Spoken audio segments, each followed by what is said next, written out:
चलिए, तो अब हम देखने वाले हैं एक इम्पॉर्टेंट टॉपिक जो practical point of view MBBS में बहुत मायने रखता है। और काफ़ी सारे वाइवा क्वेश्चंस भी उसके पूछे जाते हैं और एमबीबीएस की एग्ज़ाम में भी एक एक्सरसाइज उसका होती है। वो होता है ड्रग प्रमोशनल लिटरेचर या प्रमोशनल ड्रग लिटरेचर, किसी भी तरह से ये टॉपिक आपको एग्ज़ाम में पूछा जाता है। तो कुछ मैं जनरल ओवरव्यूज़ आपको दे रहा हूँ यहाँ पे, और कुछ जो इम्पोर्टेंट वाइवा क्वेश्चंस उसके एसोसिएटेड है वो भी हम लोग डिस्कशंस करेंगे। मैंने देखा है कि काफ़ी बार स्टूडेंट्स बहुत कंफ्यूज हो जाते हैं। ये एक्चुअली बहुत इजी टॉपिक है और कॉमन सेंस बहुत ज़रूरी है ये टॉपिक में, लेकिन उसको ज़्यादा कॉम्प्लिकेट कर देते हैं स्टूडेंट्स बिकॉज उससे समझ नहीं आया होगा या कोई भी रीजंस हो। तो अगर ये वीडियो के थ्रू अगर आप जाएंगे तो आपको सभी कंसेप्ट बहुत ईजी हो जाएंगे और कोई भी क्वेश्चन इस टॉपिक से पूछा जाएगा तो आप इजीली आंसर कर सकेंगे। तो समझते हैं पहले कि ये क्या है ड्रग प्रमोशनल लिटरेचर, और प्रमोशनल एक्टिविटीज़ के बारे में थोड़ा देखते हैं, और उसके बाद हम लोग जो इंपॉर्टेंट पॉइंट्स है एक्सरसाइज पॉइंट ऑफ व्यू वो देखेंगे। कुछ दो चार प्रमोशनल लिटरेचर देके उनको क्रिटिसाइज भी करेंगे। तो जैसे यहाँ है कि estimated that up to 50% of medicine in developing countries are inappropriately prescribe, dispense और सोल्ड। तो बहुत ज़्यादा अमाउंट हो गया है। तो मोर देन 50% जो मेडिसिन है वो प्रॉपरली प्रिस्क्राइब नहीं होती है, और उसमें काफ़ी हम लोग कहते हैं कि डॉक्टर्स के साथ साथ फार्मास्यूटिकल कंपनीज का भी उतना ही रोल होता है। लेकिन doctor as a responsible person है तो मेरे ख्याल से ये प्रिस्क्राइबर्स का ही रिस्पॉन्सिबिलिटी है कि अप्रोप्रिएट हम लोग प्रिस्क्राइब करें। तो जो भी फार्मास्यूटिकल कंपनीज होती है, जो फार्मा कंपनीज होती है, वो अपने जो भी प्रोडक्ट लॉन्च करती है तो वो प्रोडक्ट्स को वो लोग प्रमोट करते हैं। ओके, और प्रमोट करते हैं थ्रू डिफरेंट लिटरेचर्स। सो उसे बोलते हैं हम लोग ड्रग प्रमोशनल लिटरेचर। तो ये यहाँ पे एक एग्जांपल है कि एक ड्रग है जिसका उन्होंने ब्रांड नेम के जरिए उन्होंने अपनी प्रोडक्ट लॉन्च की है। ड्रग्स, दो ड्रग्स का एक कॉम्बिनेशन है, मोन्टेल्यूकास्ट और लीवोसेट्रिजिन। एक्चुअली दो ड्रग है, उसका फिक्स डोज कॉम्बिनेशन उन्होंने बनाया है। मॉन्टेक एलसी करके यह बनाया हुआ है जी, वो उसका ब्रांड नेम है। और उसके बारे में पूरा इन्फॉर्मेशन एक लिटरेचर में उन्होंने दिया हुआ है।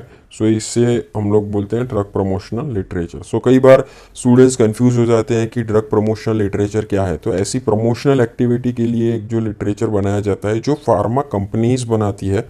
और किसको टारगेट ऑडियंस यहाँ पे कौन होता है? जनरल पब्लिक नहीं, जनरल पब्लिक नहीं होती है। टारगेट ऑडियंस रहता है प्रिस्क्राइबर्स, डॉक्टर्स। सो यूजुअली उनको अवेयर करने के लिए वो लोग बनाती है, या फिर उनके सामने प्रमोशन करने के लिए ऐसी एक्टिविटीज़ करते हैं, या फिर ऐसा लिटरेचर बनाते हैं जिसको ड्रग प्रमोशनल लिटरेचर भी नाम दिया जाता है। अभी ये कुछ एग्जांपल्स है यहाँ पे। फार्मास्यूटिकल कंपनीज, जो दुनिया की सबसे बड़ी फार्मास्यूटिकल कंपनीज है, यहाँ पे बड़े बड़े नाम आपको दिग्गज नाम आपको दिखेंगे, ठीक है। तो उनका ये आप रेवेन्यू जनरेशन देखिए कि कितना रेवेन्यू जनरेशन होता है, ठीक है। यहाँ पे कोई डॉक्टर का नाम आप देख सकते हैं, डॉक्टर का नाम नहीं होगा, लेकिन बड़ी बड़ी फार्मास्यूटिकल कंपनीज खुद दवा बना के डॉक्टर के थ्रू प्रिस्क्राइब करती है और इतने बिलियंस में they are earning, right. So reason ये है कि वो लोग बहुत सारी अमाउंट प्रमोशनल एक्टिविटीज़ में स्पेंड करते हैं। तो अगर आप देखेंगे कि जनरल ओवरव्यू देखेंगे कि जो फार्मा इंडस्ट्रीज है वो उसमें ज़्यादा से ज़्यादा जो चीज़ है वो मार्केटिंग के लिए अलोकेशंस होती हैं। जो ज़्यादा पैसे होते हैं वो मार्केटिंग में जाते हैं। तो प्रॉफिट का ये एरिया है, टैक्सेस हैं, रिसर्च एंड डेवलपमेंट में कम है, ठीक है। गुड सोल्स होते हैं उसका इतना है। तो रिसर्च और डेवलपमेंट में 15% जाते हैं, जबकि डबल अमाउंट जाता है फार्मास्यूटिकल कंपनी का फॉर मार्केटिंग। सो मार्केटिंग में उनको पैसा डालना ही पड़ेगा ज़्यादा से ज़्यादा। ये भी एक सेम एग्जांपल है कि डिफरेंट फार्मा कंपनीज जो है वो अपने रिसर्च और डेवलपमेंट के अगेंस्ट और प्रॉफिट के अगेंस्ट सेल्स और मार्केटिंग में कितना स्पेंड करते हैं, राइट। सो आप देख सकते हैं कि जो प्रॉफिट ज़्यादा होता है और यहाँ पे R&D में कम पैसे जाते हैं, जबकि सेल्स और मार्केटिंग में they are spending a lot more. So काफ़ी ज़्यादा अमाउंट सेल्स और मार्केटिंग में जाता है। तो मार्केटिंग एक बहुत ही इम्पॉर्टेंट चीज़ है कोई भी फार्मा कंपनीज के लिए। अभी डिफरेंट वेज ऑफ मार्केटिंग होता है। एक होता है face to face marketing. Face to face promotional activities करते हैं जिसमें आप देखिए कि कितनी सारी अमाउंट जाती है, ठीक है। सो ऑलमोस्ट यहाँ पे मोर देन हाफ जो होता है वो promotional activity, face to face sales और सेल्स के लिए जाती है। जो एमआरस आते हैं, ऐसे लिटरेचर लेके आते हैं, तो उसमें they spending a lot. Clinical trials में से बहुत ही कम अमाउंट, क्लिनिकल ट्रायल्स ये छोटा सा पार्ट देख सकते हैं, तो रिसर्च डेवलपमेंट में कम जाता है। फ्री सैंपल्स देते हैं फिजिशियंस को, उसमें कितना सारा पार्ट जाता है। एजुकेशनल एंड प्रमोशनल जो मीटिंग्स करते हैं वो भी एक टाइप का प्रमोशनल एक्टिविटीज़ है। फिर प्रमोशनल मेल्स जो करते हैं, ठीक है। और डायरेक्ट कंज्यूमर एडवर्टाइजिंग, कुछ होते हैं ऐसी ड्रग्स के जो डायरेक्टली आप पब्लिक के सामने एडवर्टाइज कर सकते हैं कुछ ड्रग का, लेकिन वो कोई ओवर द काउंटर ड्रग्स का ही होता है जिस ड्रग्स के लिए प्रिस्क्रिप्शन की ज़रूरत नहीं पड़ती है। प्रिंट मीडिया में भी ये लोग प्रिंटिंग करके भी एडवर्टाइज देते हैं। तो आप देख सकते हैं कि ज़्यादा से ज़्यादा प्रमोशनल जो एक्टिविटीज़ हैं वो फेस टू फेस जो एमआरस के थ्रू प्रमोशनल होता है उसमें वो लोग काफ़ी स्पेंड करते हैं, ठीक है। तो आप एक ने एक मूवी देखा होगा, नहीं देखा तो आप देख सकते हैं। टाइगर्स करके एक मूवी था जिसमें इमरान हाशमी थे जिन्होंने प्रमोशनल एक्टिविटी की थी, एक प्रोडक्ट प्रमोट कर रहे। वो एमआर थे, कुछ मेडिकल रिप्रेजेंटेटिव थे XYZ कंपनी के, और एक प्रोडक्ट था वो प्रमोशंस करते थे। तो फिर उसके बाद पता चला कि हाउ बिग दिस मार्केट इस, कितना बड़ा मार्केट है, और उसके सामने वो खड़े रहे। बहुत डिफ़िकल्टी उन्होंने फेस की। तो मार्केटिंग कोई भी कंपनी का वो बहुत ही बड़ा हिस्सा होता है। मार्केटिंग से कोई दिक्कत नहीं है, कोई भी मार्केट कर सकता है। फार्मा कंपनीज अपने प्रोडक्ट को, ड्रग को मार्केट कर सकता है, लेकिन अवेयरनेस ऑफ फिजिशियन बहुत इंपॉर्टेंट चीज़ है, ठीक है। जो डॉक्टर्स हैं उनको भी अवेयर होना चाहिए, नॉट जस्ट कि जो भी मार्केटिंग पर्सन ने बोल दिया आपके सामने वो सब राइट है, ऐसा नहीं समझना चाहिए। ठीक है, वो अपने हिसाब से प्रमोट कर रहा है, लेकिन क्या राइट है, क्या रॉन्ग है, क्या एथिकल है, क्या अनएथिकल है, वो सब चीज़ें हमें एज अ डॉक्टर्स पता होनी चाहिए। तो एक स्टडी हुआ था जिसमें कहा था कि 11% ऑफ वर्बल स्टेटमेंट्स जो मेडिकल रिप्रेजेंटेटिव्स बोलते हैं वो इनअक्यूरेट होते हैं। क्योंकि मेडिकल रिप्रेजेंटेटिव्स कौन होते हैं, वो हाईली क्वालिफाइड नहीं होते हैं। उन लोगों को रट्टा मरवाया जाता है, ठीक है, और वो रट्टा मरवा के उनसे जो भी चीज़ें बोल दे वो लोग बोल देंगे। सो हाईली क्वालिफाइड चीज़ वो नहीं समझते, conceptually they are not clear. और उससे ज़्यादा सरप्राइजिंग चीज़ ये है कि ओनली 25% ऑफ फिजिशियन ही पता है कि जो इन्फॉर्मेशन दी है वो रॉन्ग है। तो ये बहुत ही सिग्निफिकेंट चीज़ है कि 75% लोगों को तो अवेयरनेस ही नहीं है कि क्या मेडिकल रिप्रेजेंटेटिव बोल रहे हैं। वो लोग तो मेडिकल रिप्रेजेंटेटिव्स को ही सही मान रहे हैं कि भाई जो एमआर बोलेगा, आके देगा, इन्फॉर्मेशन देगा, दैट इज़ राइट। तो ऐसा नहीं है, हमें अपना तर्क लगाना है। We are qualified in this subject, हमें पता होना चाहिए कि क्या मार्केटिंग पॉइंट ऑफ व्यू से चीज़ बेची जा रही है और क्या रियल सिनारियो है, whether my patient need it और डोंट नीड इट। तो हमें ये समझना बहुत ज़रूरी है, और इसी के लिए फार्माकोलॉजी में ये आपको सब्जेक्ट और ये आपको टॉपिक सिखाया जाता है कि जिससे सेकंड MBBS में ही अगर बिफोर प्रिस्क्राइबिंग आप ये सब चीज़ों से अवेयर हो, ठीक है।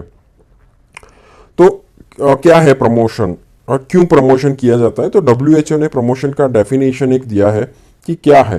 तो all the information and persuasive activities by manufacturer and distributor, जो भी मैन्युफैक्चर है, डिस्ट्रीब्यूटर है, उनसे ऑल इंफॉर्मेटिव एक्टिविटीज जो लोग करते हैं, किस किस मोटिव के लिए करते हैं? To claim the existence of drug, first की ड्रग है हमारा अस्तित्व में। दूसरा, उसका कुछ एडवांटेजेस प्रमोट करते हैं, उसके लिए जो भी एक्टिविटीज करते हैं। इंफॉर्मेशन प्रोवाइड करते हैं क्लिनिकल और कम्युनिटी को, और जिससे आप उस ड्रग का, उस ब्रांड का प्रिस्क्रिप्शन लिखे। And finally boost the supply and purchase of medicinal drugs, और जिससे उसका सप्लाई बढ़ सके और ज़्यादा से ज़्यादा परचेज हो सके। तो ये मोटिव्स के लिए जो भी प्रमोशनल एक्टिविटीज करते हैं उसे मेडिकल और फार्मा प्रमोशंस कहा जाता है। सो उनका क्या है कि ये कुछ लाइटर साइड लिखा है कि जो फार्मा कंपनीज है या फिर कोई भी XYZ मार्केटिंग कंपनीज है, उसके पर्सपेक्टिव से देखेंगे तो यूजुअली ये 3 प्रकार से रन होता है कि पहले वो ट्राई करते हैं कन्विंस करने का, आपको इंपॉर्टेंट इन्फॉर्मेशन देने का ट्राई करते हैं। अगर ज़रूरत पड़े तो आपको थोड़ा कंफ्यूज भी कर देंगे, और फिर से और कुछ भी नहीं हो तो eventually they will make you corrupt, कुछ भी वर्क नहीं करेगा। So that is the harsh truth और harsh reality of real world. तो हम लोग देखते हैं कि काफ़ी सारे जो डॉक्टर्स होते हैं, या फिर मैं नहीं कहता हर लोग होते हैं, लेकिन काफ़ी सारे डॉक्टर्स होते हैं जिनको वो लोग कुछ गिफ्ट्स देते हैं, एक्सपेंसिव गिफ्ट्स देते हैं, वो मनीटोरियल बेनिफिट्स भी देते हैं, नहीं होता है तो कुछ ट्रिप्स भी देते हैं, राइट। आपने देखा होगा कि कई डॉक्टर्स को ट्रिप्स देते हैं कि यहाँ पे आप घुमाइए सर, हमारी इतनी ड्रग्स प्रिस्क्राइब कीजिए। सो ये सब चीज़ें करते हैं प्रमोशन के लिए ही, ये सब चीज़ें वो अपने ऊपर है कि हमें ये करना चाहिए कि नहीं करना चाहिए। तो किस किस फॉर्म्स में प्रमोशन एक्टिविटीज होती है। एक होता है जो बड़ी होती है, जैसे हमने देखा है एडवर्टाइजमेंट। अब एडवर्टाइजमेंट भी जनरल पब्लिक के लिए होती है, या फिर एडवर्टाइजमेंट होती है हेल्थ प्रोफेशनल्स के लिए। तो हम लोग देखते हैं कि हेल्थ प्रोफेशनल्स को कहाँ कहाँ पे कंपनी एडवर्टाइज कर सकती है अपनी प्रोडक्ट्स के बारे में। तो जर्नल्स होती है, प्रोफेशनल जर्नल्स, उसमें ये लोग करते हैं। फिर ड्रग इंफॉर्मेशन शीट्स होती है, जो हम लोग ड्रग प्रमोशनल लिटरेचर का बहुत इंपॉर्टेंट पार्ट है, वो आके एमआर डॉक्टर्स को दिखाता है। फिर कुछ ब्रोशर्स होते हैं जो अपने न्यू ड्रग्स के बारे में क्लिनिशियंस को वो दिखाते हैं। और जनरल पब्लिक के लिए जो एडवर्टाइजमेंट होती है वो नॉन प्रोफेशनल कुछ मैगजीन्स है, न्यूज़पेपर है, या राइट ओटीसी ड्रग्स, जैसे हमने कहा था कि ओवर द काउंटर ड्रग्स है जिसके लिए प्रिस्क्रिप्शन की ज़रूरत नहीं होती है, कोई भी आदमी मेडिकल स्टोर्स जाके वो ड्रग्स ले सकता है। तो जनरल पब्लिक के लिए उस टाइप्स के मीडियम में वो लोग एडवर्टाइजमेंट देते हैं। इलेक्ट्रॉनिक मीडिया इंपॉर्टेंट है, तो इलेक्ट्रॉनिक मीडिया के थ्रू भी ऐसी ड्रग्स को प्रमोट किया जाता है। जैसे कुछ यहाँ पे आप एग्जांपल्स दे सकते हैं, कुछ कुछ ब्रांड्स के एग्जांपल है, वो वहाँ पे कुछ ऐसे चेहरे लेते हैं जिसमें वो काफ़ी चीज़ें स्पेंड करते हैं, उनको अपना एम्बेसडर्स बनाते हैं प्रमोशंस के लिए, और ऐसी ड्रग्स वो सेल करते हैं, तो उसका बड़ा इम्पैक्ट होता है, तो अपनी ब्रांड्स को वो लोग सेल कर पाते हैं। ठीक है, तो जैसे हमें पता है कि विक्स एक्शन 500 जैसे हमने सुना होगा, लेकिन एज अ मेडिकल स्टूडेंट हमारे लिए इंपॉर्टेंट क्या है कि वो जेनरिक क्या है, उसके अंदर कौन कौन सी मेडिसिन इसके अंदर है, वो हमारे लिए जानना जरूरी है, rather than the brand name. अब देखिए टॉरेक्स कफ सिरप है, लेकिन टॉरेक्स कफ सिरप के अंदर क्या है, हमारे लिए ये कंटेंट बहुत इंपॉर्टेंट है, हमारे लिए ब्रांड नेम बिल्कुल भी इंपॉर्टेंट नहीं है। ये कंटेंट है, ज़रूरी है, ये कंटेंट रैशनल है, वो हमें देखना बहुत ज़रूरी है हमारे पेशेंट्स के लिए। जैसे अनवांटेड 21, लेकिन उसमें जेनरिक क्या है, तो लिवोनॉर्गेस्ट्रल, तो लिवोनॉर्गेस्ट्रल के लिए जानना ज़रूरी है हमारे लिए, rather than the pharmaceutical company and the brand name. तो एक ये ऐसा है कि हेल्थ प्रोफेशनल्स को इस टाइप से एडवर्टाइजमेंट दिया जाता है। दूसरा जो प्रमोशनल एक्टिविटी है, जैसे हमने कहा कि वो लोग गिफ्ट्स आर्टिकल देते हैं, कुछ फ्री ड्रग सैंपल्स भी दिए जाते हैं जिससे वो लोग प्रमोट करते हैं। फिर स्पॉन्सर्स करते हैं कुछ एजुकेशनल एक्टिविटी, जैसे हमें हमें पता है कि कुछ डॉक्टर्स सेमिनार्स अटेंड करते हैं, वो डॉक्टर्स को भी स्पॉन्सर्स करते हैं, उनको कुछ मॉनिटोरियल बेनिफिट्स देते हैं, कुछ बड़ी सीएमईज ऑर्गेनाइज करते हैं। ठीक है, तो सीएमई ऑर्गेनाइज करते हैं, और उस सीएमईज के थ्रू वो लोग अपना ड्रग्स प्रमोट करते हैं, वहाँ पे उसके बड़े बड़े बैनर होते हैं। तो XYZ फार्मास्यूटिकल कंपनीज HIV के बारे में एक सीएमई ऑर्गेनाइज करेंगे, जिसमें डॉक्टर्स बोलेंगे, डॉक्टर्स बैठेंगे, लिसन करेंगे, लेकिन जो पूरा ऑर्गेनाइजेशंस है उनके लिए फ्री डिनर होगा, लंच होगा, तो वो पूरा किया गया है एक XYZ फार्मास्यूटिकल कंपनी के थ्रू।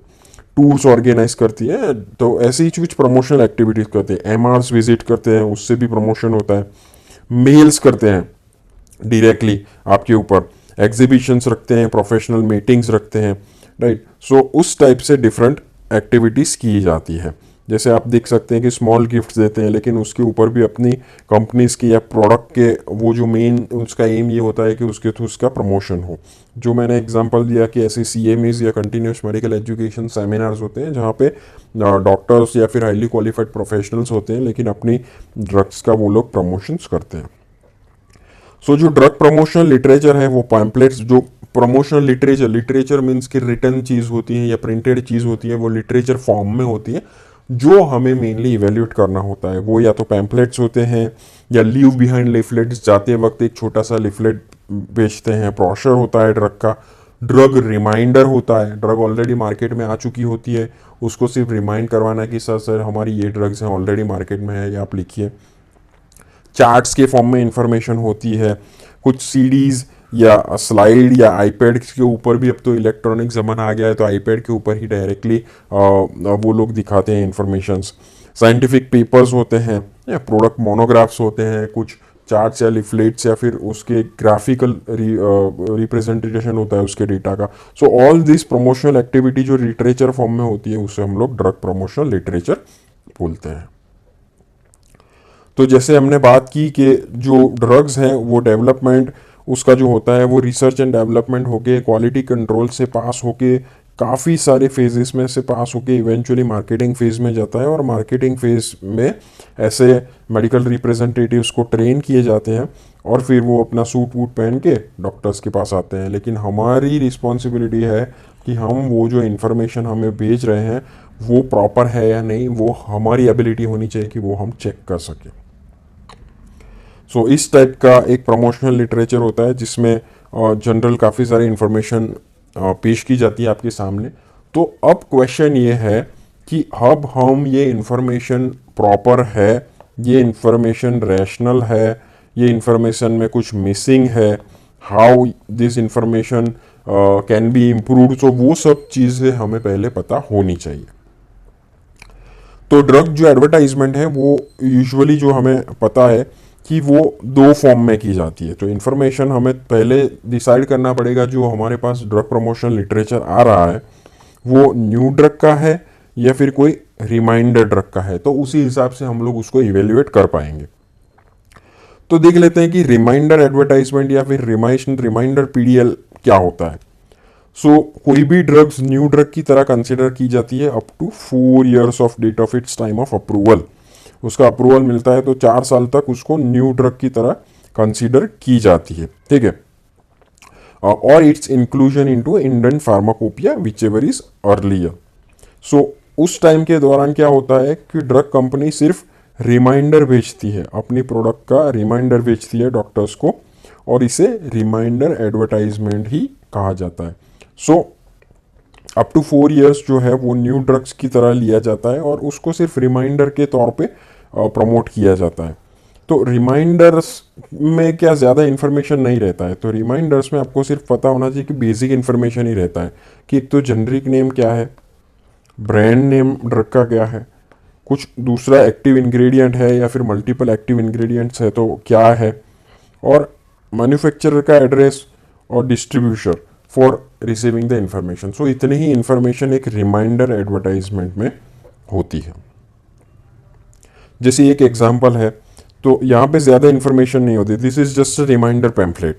तो यहाँ पे देख सकते हैं कि आप जेनरिक ड्रग है सक्साग्लिप्टिन, कौन सा फॉर्म है दैट इज टैबलेट, उसका ब्रांड नेम यहाँ पे लिखा हुआ है, और जो मार्केटिंग करती है प्रोडक्शन कंपनी करती है, मार्केटिंग कंपनी करती है, और इन्फॉर्मेशन कहाँ से मिलेगी, सिर्फ इतना ही चीज़ होता है, ज़्यादा कुछ डिटेल इन्फॉर्मेशन यहाँ पे नहीं होता है, ठीक है।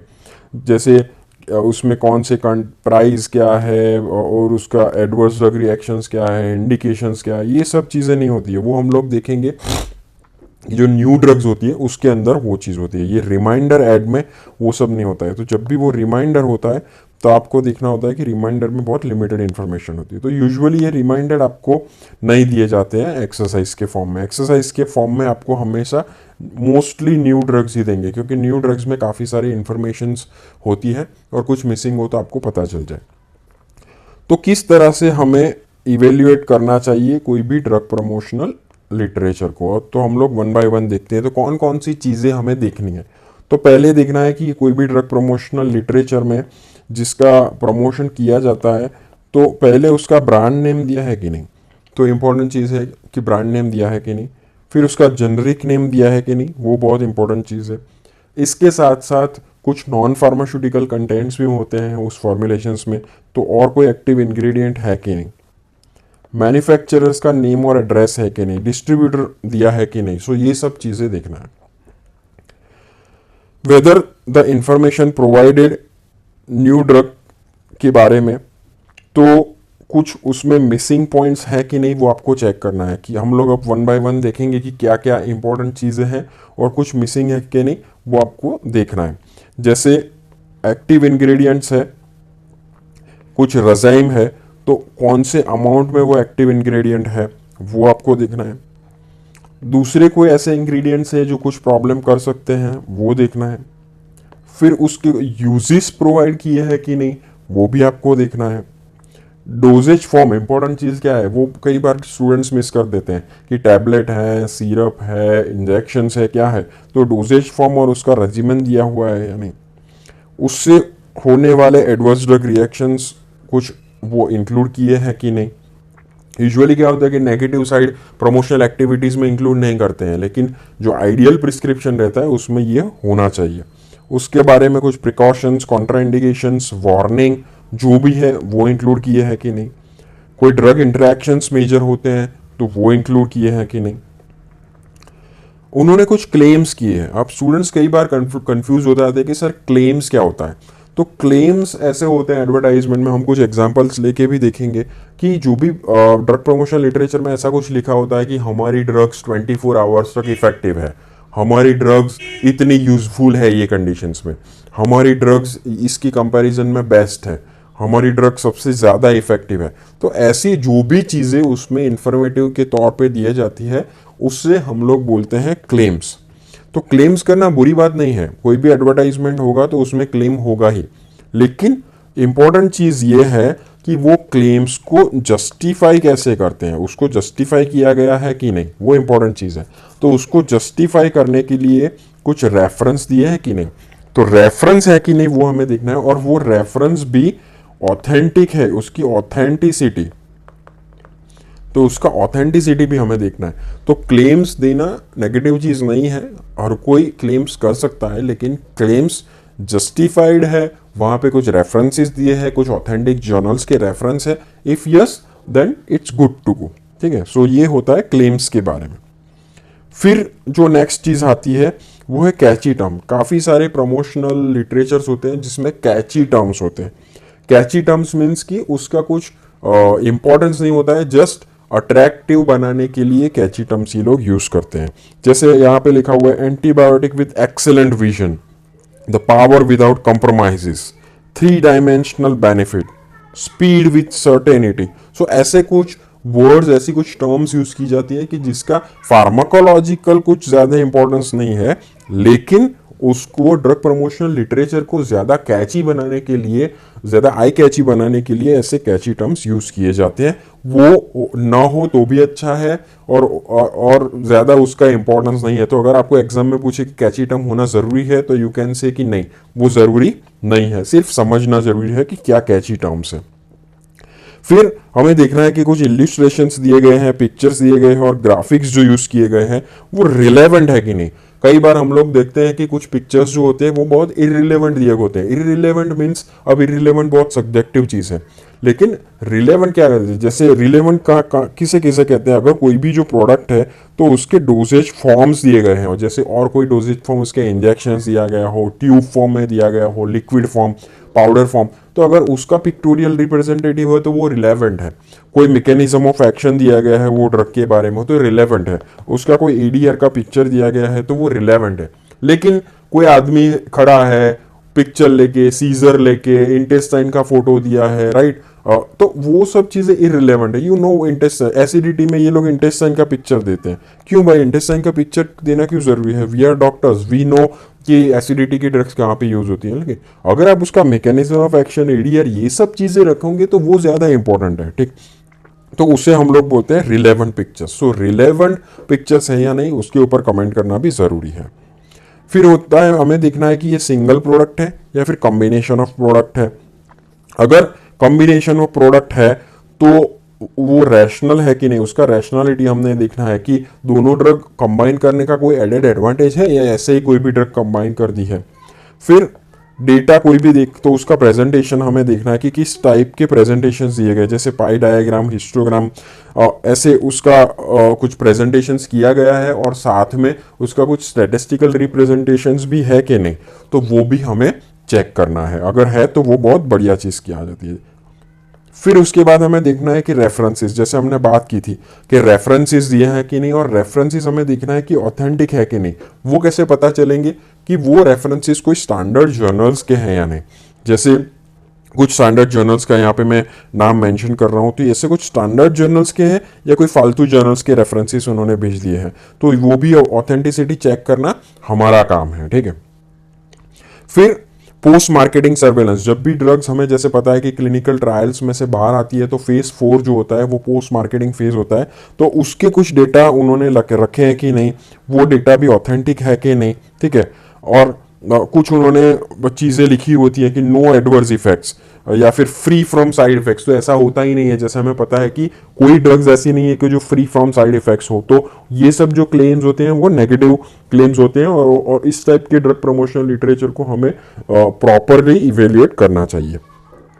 और हमें देखना है कि सभी जो इन्फॉर्मेशन दी है प्रॉपर हेडिंग्स के अंदर दी है या नहीं। तो जैसे ये एक ड्रग प्रमोशनल लिटरेचर है, ये दूसरा ड्रग प्रमोशनल लिटरेचर है, तो हम लोग क्रिटिसाइज करते जाते हैं। आप भी देखिए, आप भी क्रिटिसाइज करिए कि जो जो भी पॉइंट्स थे वो हर एक पॉइंट्स के बारे में। जैसे मैं कुछ बड़ी बड़ी चीज़ें देख रहा हूँ कि सबसे पहले ये ब्रांड नेम दिया गया है, ये जनरिक, अब ये लोग जनरिक नेम बहुत कम अक्षर, छोटे अक्षर्स में लिखते हैं, और जो ब्रांड नेम है वो बड़े अक्षर हो, तो ऐसा नहीं होना चाहिए, डिस्क्रिपेंसी नहीं होना चाहिए, ठीक है। फॉर्मुलेशन दिया है, हाँ फॉर्मुलेशन दिया है। ये क्या है, the power to outlaws smart bacteria, तो ये जो चीज़ें हैं ये है combats bacterial resistance ensures victory, तो ये कुछ कैची टर्म्स, उन्होंने कैची टर्म्स यूज की है, राइट। तो ये नहीं होगा तो भी चलेगा। अब ये यहाँ पे प्लेन्स का जो दिया है that is totally irrelevant, so irrelevant picture यहाँ पे दिया है। अब यहाँ पे कुछ क्लेम्स किए हैं, excellent activity against the ESBL, superior activity compare to coamoxiclav, तो उन्होंने क्लेम दिया है, लेकिन क्लेम का कोई जस्टिफिकेशन दिया है, इसको जस्टिफाई किया गया है, तो किसी भी टाइप का यहाँ पे कुछ रेफरेंसेस वगैरह कुछ नहीं हमें दिया गया है, तो वो नेगेटिव चीज़ है, ठीक है।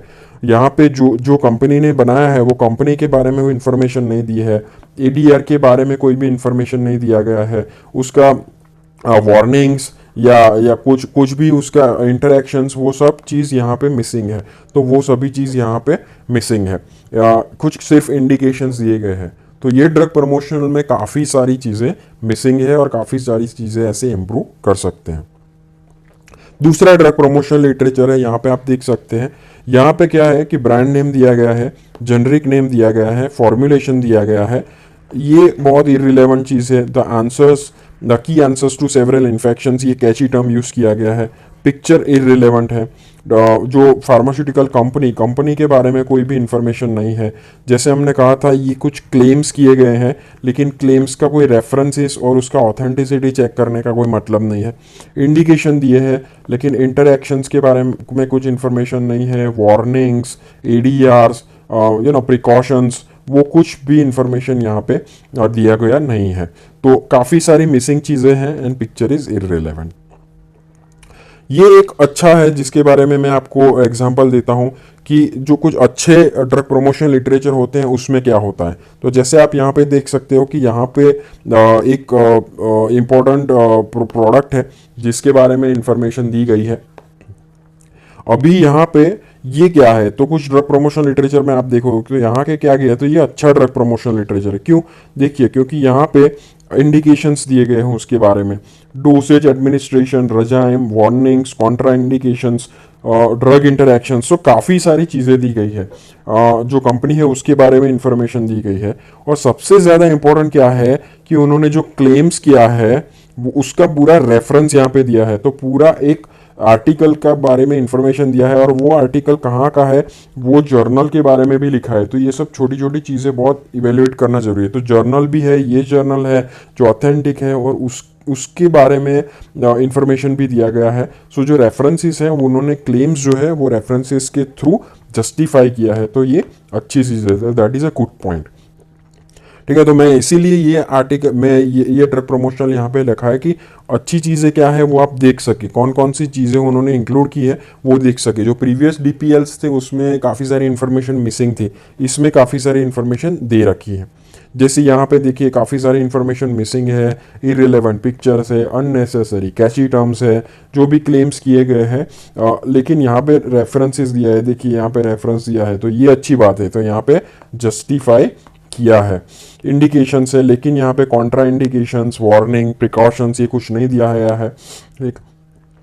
ये दूसरा है सेम वे। तो इस तरह से आप डिफरेंट ड्रग प्रमोशनल लिटरेचर को आप इवेल्युएट कर सकते हो। तो you can go through my video, उसका आप स्क्रीनशॉट लेके शांति से हमारे जो क्राइटेरियाज हैं उसके थ्रू जाइए और उसको इवेल्युएट कीजिए। लास्टली मैं आपको बताना चाहता हूँ कि काफ़ी सारी स्टडीज़ हुई हैं ऐसे ड्रग प्रमोशन लिटरेचर को इवेल्युएट करके, और पाया गया है कि कार्डियोवैस्कुलर और एंटीबायोटिक जो मोस्ट कॉमन होते हैं वो कार्डियोवैस्कुलर होते हैं और एंटी डायबिटिक होते हैं, और फॉलोड बाय एंटीबायोटिक। इसकी प्रमोशंस एक्टिविटी बहुत करते हैं क्योंकि ये क्रोनिक डिजीज है, काफ़ी सारी ड्रग्स प्रिस्क्राइब होती है, काफ़ी सारी ब्रांड्स चेंज भी करते हैं, और सिर्फ 50 to 60% ही डीपीएल हमारी गाइडलाइंस को एडर करते हैं। मीन्स कि हाफ ही होते हैं जो प्रॉपर गाइडलाइंस के थ्रू होते हैं, अदरवाइज प्रॉपर गाइडलाइंस ये फॉलो नहीं करते हैं। और मोस्टली जो रिस्क और बेनिफिट का एनालिसिस है और इंटरेक्शन से ये मिसिंग होता है। रेंडमाइज कंट्रोल ट्रायल रेफरेंस के तौर पे बहुत ऑथेंटिक माना जाता है, जो हमें पता है। सो काफ़ी सारी ऐसी स्टडीज भी हुई है कि जहाँ पे ऑथेंटिसिटी ऑफ डीपीएल चेक करते हैं। सो कहने का और ये फिर पूरा प्रैक्टिकल का मतलब ही ये है कि जो भी एक्टिविटीज़ है, प्रमोशनल एक्टिविटीज़ है, हमें as a doctor, as a health professional कोई दिक्कत नहीं है, लेकिन एज अ हेल्थ प्रोफेशनल वो हमारा एक एथिकल चीज़ है और हमारे पास अपना इन्फॉर्मेशन होना बहुत ज़रूरी है कि जो ये लोग प्रमोट कर रहे हैं वो सच में सही है, जस्टिफाइड है, और उसकी प्रमोशनल एक्टिविटीज़ में हमें बिलीव करना चाहिए कि नहीं। सो इसीलिए before you are prescribing a drug, आप डॉक्टर बने, ड्रग प्रिस्क्राइब करें, आपके लिए ये जानना बहुत ज़रूरी है। इसीलिए ये ड्रग प्रमोशनल लिटरेचर का टॉपिक यहाँ पे रखा गया है। अगर ये इन्फॉर्मेशन आपको अच्छी लगी है, ऐसे प्रैक्टिकल्स अच्छे लगे हैं, ये टॉपिक अच्छे लगे हैं, तो आप हमारी चैनल को लाइक कीजिए, सब्सक्राइब कीजिए, और जो भी आपके डाउट्स हैं कमेंट सेक्शंस में लिखिए। अगर कोई टॉपिक पे ऊपर क्लैरिटी नहीं है और आप कोई वीडियो चाहते हैं पूरा डिस्क्रिप्टिव, तो भी आप हमें बता सकते हैं, हम लोग वो वीडियो बनाने का ट्राई करेंगे। तो प्रैक्टिकल सेकंड एमबीबीएस की जो सीरीज़ है उसमें होपफुली कि ये टॉपिक आपको क्लियर हो गया होगा। Thank you very much.